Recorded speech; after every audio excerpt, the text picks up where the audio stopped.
Welcome to the Floral Shop podcast, where flowers and business blend seamlessly. Join our journey to uncover the secrets of elite event designers and get insights into the art of running a successful floral shop.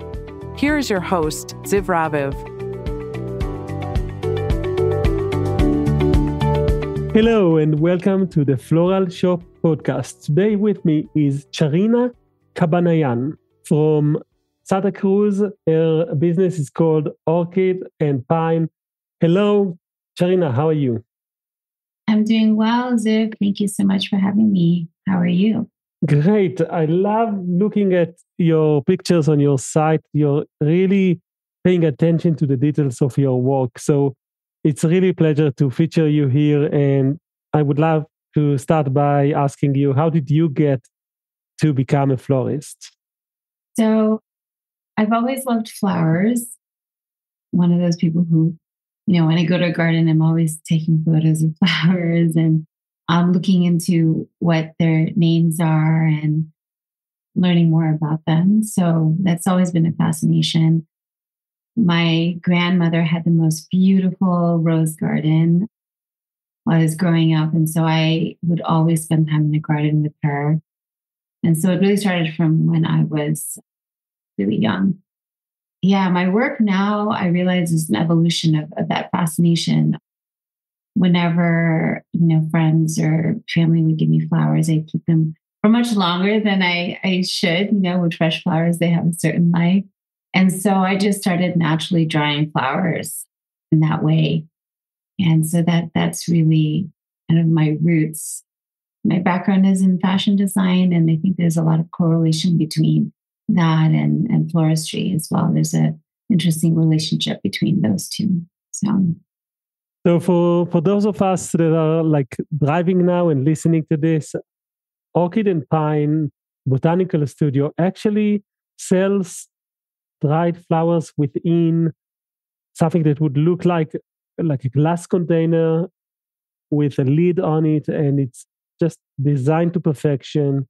And it's really interesting to look at. And what type of people buy those flowers in those containers? So our studio we specialize in creating botanical gifts.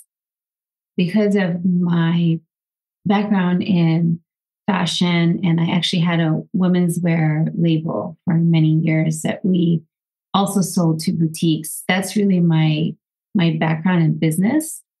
And so when I started creating these little gifts, that's what inspired me to create more for giving to people. Like, it's a perfect housewarming present, wedding presents.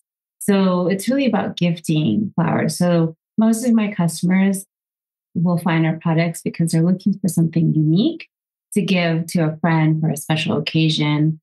We've had everything from a new job, someone giving them a vessel to put on their desk to celebrate a new job, all the way to, housewarming, and even for themselves as a gift to themselves. I've had customers come up to me and they're like, I really want something to kind of brighten up my space. They always, when they see it, there's a place in their home they're thinking of placing this item. And so that's the kind of client that we have.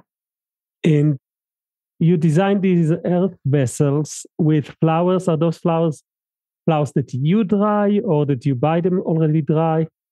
Yes. So in the beginning, I was mostly growing the flowers and drying them. And then as our customer base grew, it became very clear to me that I would not be able to sustain growing and drying and designing and making. So a few years ago, actually, we already started sourcing from local farms. But then last year, it became much more of a need to do it. And so I'm still growing the bulk of the straw flowers that we use for the gifts, but we also source from local farms as well. So we actually buy them now fresh. One of the farms used to dry them, and then I would just pick them up and they would be already dried, but she's changed her structure a little bit. So we also just pick them up fresh and then dry them ourselves here in the studio. What's the actual process of drying the flowers and preparing them for your creation? So we just hang them up upside down and dry them for anywhere between 3 to 6 weeks. It depends on the flower. Also depends on their weather conditions. So right now it's been very hot and dry, so flowers dry a lot more quickly. But during the winter months, we have anything that we've harvested in the late fall might take a little bit more time, or in the spring, because it's a little bit more wet, it takes a little bit more time. So there's 2 ways that we dry flowers here. One is the natural way of just hanging them upside down in a cool, dark room. We check them regularly to make sure there's no mold growing on them. And then the other way is I've started to also press flowers in a flower press. So that's the other way that we dry them. In the beginning, when I was more of a hobbyist and playing around with flowers, I tried to preserve with silica. And so I try not to do that anymore. It's been about 4 years since I've worked with silica in preserving flowers in that way. I really tried to stay away from touching any chemicals and preservatives when it comes to handling the flowers, and knowing that it's going into someone's home as well. So, how long will they last? Like after they are dry, is there some sort of time frame that you think you commit to with your clients, or how do you explain that to the client? So in ideal conditions, when I actually see my client in person, I reiterate that don't put them on a sunny shelf, right? So because they will bleach. They will still look okay, but they will start to get sun bleached like anything else. So you don't want to put them on a sunny shelf. High moisture also we have, as our work has evolved, I have actually made sure the stems are very strong in the vessel themselves, so that if they're in a higher moisture environment, they don't start to droop, because they're still, even though they've been dried, they still have moisture in them, and they can still they're living things, right? So they can still take moisture in and then start to kind of wilt. So in those ideal conditions, about 2 to 3 years, I have vessels that I've had for 3 years and they still look okay. Whereas I've seen them, I've had stores display them like right in a very sunny window and they won't last very long, right? So I always will tell our store accounts, please don't put them in a super sunny window. They will not last. So yeah, and then you can always keep the vessel and refresh it with your own flowers. If you choose to find flowers that you really like, dry them upside down and refresh them. So love it. That answers the question. Yes. About 2 minutes, I would say again. And you also have a floral card. Tell us, how did you came up with this style of design? I've always wanted to have greeting cards. I've always wanted to make greeting cards. And even before this business started to bloom, I was actually designing greeting cards with watercolor and ink. So I was painting and inking and then having them printed just having them manufactured. But I really love combining mediums, combining kind of 2-dimensional, 3-dimensional, and also working with other artists. So the mason jar cards, the floral cards that we produce, we actually have worked with another local artist. And that's one of the things I love about my business is collaboration and creating these occasion cards that you can give, which is flowers in a card, right? Because when there's an occasion, we leaned into flowers in a card. And so that was the inspiration behind that. When you're on the go, I would always love to get flowers for a friend, but then life is busy. And so I'd have to keep the flowers and keep them in water. And this is just a perfect solution for if you've got that special thing, you want to bring flowers in a card to your friend, but you might be on the go all the time. You can't keep them fresh. This is a great way to give someone that without worrying about the flowers being not viable at the end of a busy day, right? So Do you do everything by yourself or do you have a team? I have two people on my team that actually work in-house. The rest of my team is more remote. So what I mean by team is I have worked in a classical job where I've had to manage a team. And so for my business, I really like to keep things light and simple. And I'm not interested in having like a very massive team with lots of employees. So I keep it very, very simple for myself. I also love to work in the studio. So having a spot for the two people on my team is great. My assistant works at the desk, one of the desks behind me. And then I also have someone who helps me with the growing side so that they're actually working outdoors, out in the field with flowers. So, and then everyone else is remote. I have someone who helps me with the business office admin, and they work remotely. Of course, my finance team is remote. They're up in another state. And then we have our sales partner that helps us with managing communications and sales at stores. They're kind of all over the place. Yeah, so that's my team. What do you think contributed to your growth? Oh, so the biggest aspect that really contributed to my growth was connecting with our sales team last year. So at the beginning of 2023, my goal was actually to find a sales rep. I knew that was always kind of a stepping stone to our growth. And so I had reached out to someone locally to ask them, do you know anyone who is maybe looking to pick up a collection like this? And the person that I contacted was already saturated. She was oversubscribed and didn't have room to take on more brands. And so she sent me on to someone else, and they contacted me early last year. And that's really contributed to the growth, was to have the sales team really support us in spreading the word about our brands and what we do. And I was thinking it would grow. I had some anticipation, but it grew far and beyond what my expectation was. So that was challenging, but that really was kind of where things got rolling for us, was signing up with our sales team. How does that work? Is that like a sales team that is paid by the hour, or do they get commissions? Do they actually is your team member assigned to you? Like, do you actually are the employer, or is it a freelancer?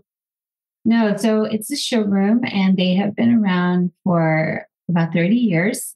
They have a permanent showroom in Las Vegas. And actually next week is when the winter market happens. And so they have two divisions. They have their main division, which they carry very large brands, more household brands. And then they started a division called Egg. And Egg Wholesale carries indie makers like myself. So much more, small business, handcrafted, small batch, kind of like Fair. I don't know if you're familiar with the Fair online marketplace, but it's similar to that, except it's still accessing the model of interpersonal relationships with stores. They've already have stores that they have a long relationship with. And so they're their own separate business. We just pay commission, and we, pay our showroom fee to be part of having our display there permanently throughout the year. And then it's a commission base. So it's wonderful because it's a very streamlined and easy way of working with sales. So they're not employed, they're their own entity. And yeah, it's a beautiful relationship. Is your business seasonal? Yes, I believe it's very seasonal, especially with dry, because right now, summer, it's fresh. Everybody is thinking fresh arrangements, fresh.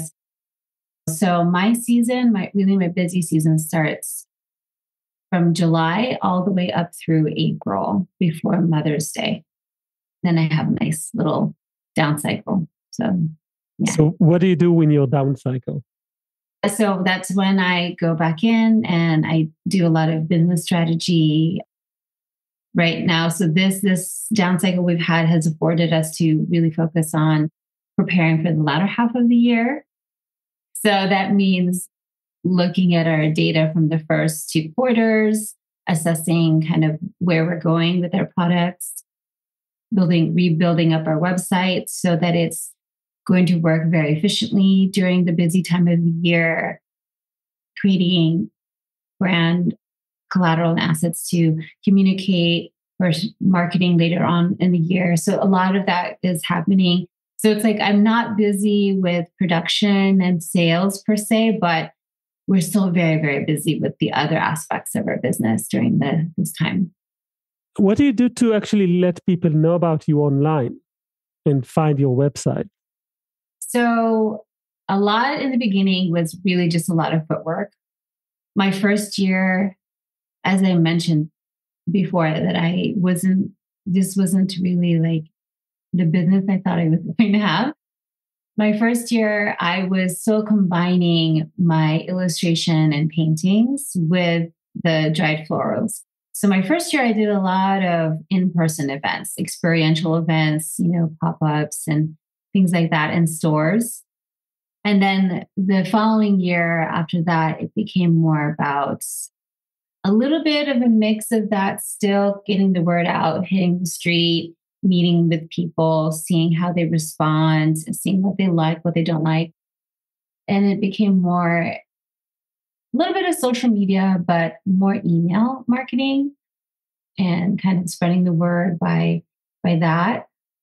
And then this year, we hope to do a little bit more of that email. And after our website is done, we are going to, work on SEO. And then also, I have someone on my team that's working to help us kind of build a rapport and do more pitching for gift guides later on throughout the next year, and doing a little bit more press, sending out press releases to get the word out about our brand. So that's the evolution. Do you see yourself 3 years from now in terms of Orchid and Pine's growth and just where you want it to go? I'd like it to kind of say small to medium. I'd love to be in more stores. Right now, we're mostly in the Western region of the US, a little bit of the Midwest, Alaska, and expanding slowly into more of the East Coast and maybe to some other countries. We'll see. I've had inquiries from our Instagram account from other countries, and do you sell to stores in Mexico, South America? My vision really is to create a studio where you can experience the beauty of flowers that pleasures all 5 senses. So right now we have the visual down. And so I'm hoping to expand into a few more things that are touching upon the other senses, and all with flowers. So that's my vision. It's really like the place to be, to really experience, to have the full flower experience for all the senses. So scents. We're not going into fragrance, but we're going to something like that in the future, taste, things like that. So that's my vision for this. I really appreciate how successful you are with everything that you do. It's enough to just see your products to feel the aesthetic attention to details, but it's just you're so methodical and clear with what you want to achieve, and I can't wait to see what new products you produce. We're going to share with everyone a way to just check you out and follow your brand. On our website, you'll find the link to orchidandpine.com. And I want to thank you for sharing with us your journey. Thank you so much. And now we're going to go into the game show. Are you ready for the questions? Okay. Mm-hmm. I'm ready. I hope I answered them because I've listened to other episodes, so I'm like a little nervous because I still feel like much a beginner. Flowers, always learning something new. So I'm sure you'll do fine. And let's try. Let's do it. Question number 1. What is a key feature of an eco-friendly floral design? Is it A, use of sustainable materials and locally sourced flowers. B, inclusion of artificial elements. C, use of non-recyclable containers. Or D, arrangements that require daily replacement. Definitely A. You're correct. And it's so confusing, but you are correct. This is the use of sustainable materials and locally sourced flowers. Question number 2. Which process is used to ensure longevity of the flowers in floral cards? Is it A, pressing and drying, B, freezing, C, spraying with perfume, or D, microwaving? A, pressing and drying. And you actually use both. You dry and you press. So this is from your experience. Question number 3. What is the main benefit of using natural drying materials for flowers? Is it A, they become edible, B, they smell like chocolate, C, they turn into confetti, or D, they retain their natural colors and shapes? Definitely B. And you're correct as well. Question number 4. What is the primary goal of sustainable floristry? Is it A, reducing environmental impact, B, maximizing production speed, C, selling flowers at a high price, or D, using imported blooms? I think I would go with A for that one. And you are correct, although sometimes we can sell it also for a higher price, but the goal is to reduce the environmental impact. I agree. Last question. This was the hard question now. Let's go for it. Yeah. The question is, during which season are peonies typically in bloom? Is it A, fall, B, late spring to early summer, C, winter, or D, all year round? Late spring to early summer. And you are correct. And you are the winner of the game show of today. And you win a content plan for newsletters for your brand, where we actually customize the topics of the different emails exactly to the type of products and people that buy from you. We will share with you the content plan and a design of how your newsletter might look like based on your beautiful brand. And I want to thank you for participating in the podcast episode in the game show. Thank you so much, Ziv. It's so wonderful. And I really appreciate our conversation and connection today. Putting this out into the world. It's amazing what you're doing. It's an honor to feature some amazing businesses that not just contribute to sustainability, but also are just making this world a prettier place. So thank you. And thank you everyone for listening for another episode of the Floral Shop podcast. See you next week. Thanks for tuning into the Floral Shop podcast. For more floral resources and stories, visit our website floralshoppodcast.com or step into our school at floralshopacademy.com. Don't forget to subscribe for our next flowery adventure. Keep blooming until we meet again.